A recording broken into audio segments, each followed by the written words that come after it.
بندش آج کل استعمال کیا جاتا ہے، اور عاملین سے پہلے میں معذرت کر لیتا ہوں، اس 1500 سال کے اندر یہ لفظ آپ نہیں سنیں گے. یہ جدید ایجاد ہے، یہ بندش کروا دی گئی ہے.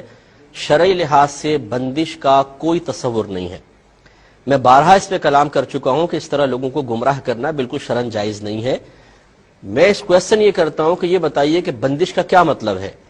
اگر آپ کہتے ہیں کہ جی رشتوں میں بندش ہے، اولاد پیدا ہونے میں بندش ہے، نوکری میں بندش ہے، کاروبار میں بندش ہے، کیا آپ یہ کہنا چاہتے ہیں کہ اللہ تبارک و تعالیٰ تو آپ کو کاروبار چلانا چاہتا ہے لیکن اس نے بندش قائم کر دی؟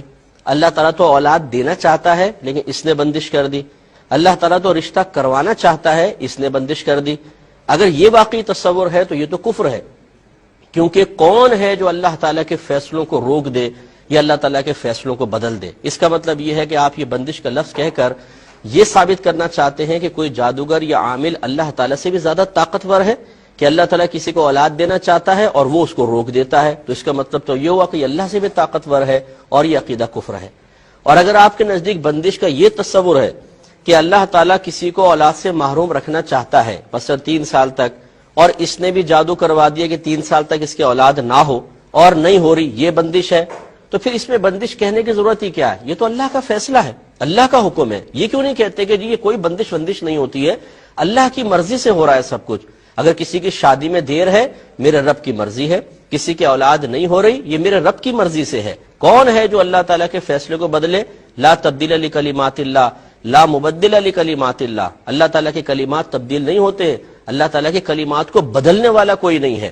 لہٰذا اس قسم کے تصورات قائم کر کے لوگوں کے لیے ان آستانوں پر اور ان جادوگروں کے پاس جانے کے راستے کھول دینا کہ جو عزتیں بھی لوٹ رہے ہیں، پیسہ بھی لوٹ رہے ہیں، لوگوں کو پاگل بنا رہے ہیں. ضروری نہیں ہے کہ آپ اگر جواب دیتے ہیں تو سب کے سب آپ ہی کے پاس آئیں گے.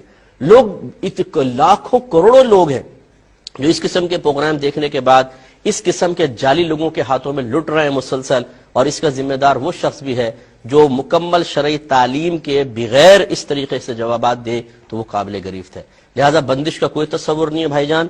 صحابہ کرام علیہم رضوان صرف ایک عقیدہ رکھتے تھے، اگر ان کو کوئی کسی چیز کی رکاوٹ محسوس ہوتی وہ کہتے میرے رب کی مرضی ہے، ہم اپنے رب کی رضا پر راضی ہیں. تو وہ اطمینان رہتا تھا، قلب بھی مطمئن، ذہن بھی پرسکون، ایمان بھی مضبوط. آج ہمارے ایمان اتنے کمزور ہو گئے کہ اللہ تعالیٰ کی آزمائش کا تصور ختم. اللہ تعالیٰ سے امیدیں معاذ اللہ منقطع ہوتے ہم نے دیکھی ہیں. عاملوں سے امیدیں لگا بیٹھے کہ یہ عامل کرے گا جو کچھ کرے گا، اولاد یہی دے گا، رشتہ یہی کروائے گا، کاروبار یہی چلوائے گا. بولتے ہیں یار اللہ سے تو دعائیں کر کر کے تھک گئے معاذ اللہ. اب کون ہے جی؟ یہ بابا ہے. ارے بابا، یہ بابا بیچارہ کیا کرے گا؟ بابا یہ اگر کچھ کر سکتا ہوتا تو یہاں کیوں بیٹھا ہوتا؟ آپ ان سے یہ کیوں نہیں پوچھتے؟ یہ تو بادشاہ بنا ہوتا. اگر ہر چیز کو اپنی مرضی کے موافق کرنے پہ قدرت رکھتا، جو یہ بڑے بڑے دعوے کرتے ہیں اور دیواروں اور پوسٹرز پہ انہوں نے لکھوایا ہوا ہے، تو یہ تو پرائم منسٹر ہونے چاہیے تھے اس وقت پورے ملک کے، اور سپر پاور بن جانے چاہیے تھے، کیونکہ اپنے تعویذات استعمال کرتے، اپنے اوپر دم کرتے اور پہنچ جاتے آسمانوں پر. لیکن ایسا نہیں ہے. وہ آپ کے پیسوں کا محتاج شخص بیٹھا ہوا ہے اور آپ اسی کے قدموں میں گر کر اللہ تعالیٰ کو فراموش کر کے اور اپنے ایمان کے خلاف کام کر رہے ہیں. یہ بالکل قطعاً غیر مناسب ہے. کوئی رکاوٹ کا تصور نہیں ہے. یاد رکھیں اللہ تعالیٰ فاعل حقیقی ہے.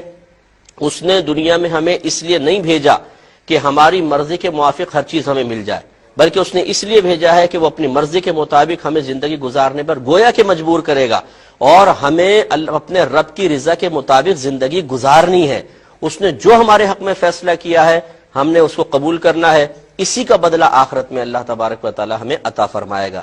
جب انسان اللہ کی رضا پر راضی نہ رہے بلکہ اس کی تمنا یہ ہو جائے کہ اللہ تعالیٰ میری مرضی کے مطابق چلے، اور پھر وہ دنیا کو جنت بنانے کی کوشش کرے کہ یہاں جو کچھ میں چاہوں مجھے مل جائے، بس یہی اس کی میجر مسٹیک ہے.